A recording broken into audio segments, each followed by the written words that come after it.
संपूर्ण कोकणामध्ये रमेश कीर यांच्या नावानं वातावरण ढवळून निघतं आहे। सोशल मीडियावर सुद्धा रमेश कीर यांच्या नावाची चर्चा आहे आणि सगळीकडेच महाविकास आघाडीच्या पदवीधर मतदारांची संख्या फार मोठी आहे। काय सांगाल, काय बदल घडेल का?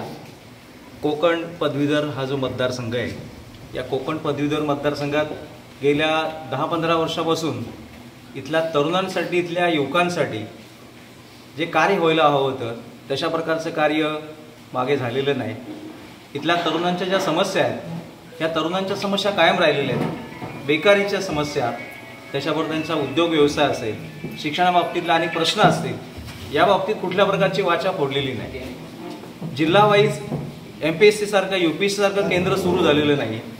विद्यार्थ्यांना कोकणामध्ये जे मार्गदर्शन स्पर्धा परीक्षेच्या माध्यमातून मिळायला हवं होतं, अशा प्रकारचं मार्गदर्शनाचे कुठल्या प्रकारचे मेळावे, रोजगार मेळावे उभे राहिलेले नाहीत। मला असं वाटतं की रमेश कीर साहेबांचं जे उद्दिष्ट आहे ते उद्दिष्ट तरुणांना सक्षम करण्याकडे आहे आणि या दृष्टिकोनातून महाविकास आघाडीचे असणारे जे उमेदवार आहेत रमेश कीर साहेब यांना आम्ही कल्याण ग्रामीण या भागातून जास्तीत जास्त लीड करून देण्याचा आम्ही प्रयत्न करणार आहोत।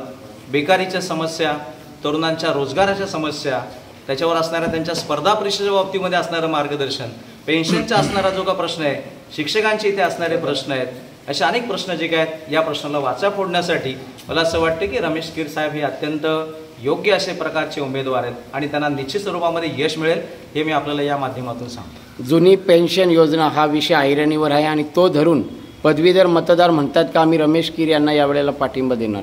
निश्चित स्वरूपामध्ये आज आपण पाहतो की जे पदवीधर आहेत किंवा ज्यांचे पेन्शन बंद झालेली आहे, या बाबतीमध्ये महाराष्ट्र शासनाकडे कुठल्या प्रकारच्या आत्ताच्या असणाऱ्या शासना प्रकारची योजना नाही।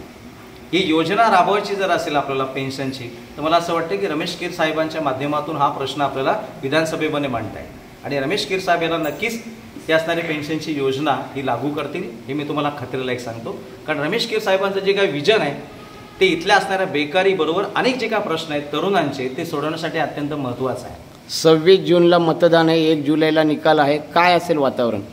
निश्चित स्वरूपामध्ये रमेश कीर साहेब प्रचंड बहुमताने विजयी होतील याची मी आपल्याला या ठिकाणी खात्री देतो।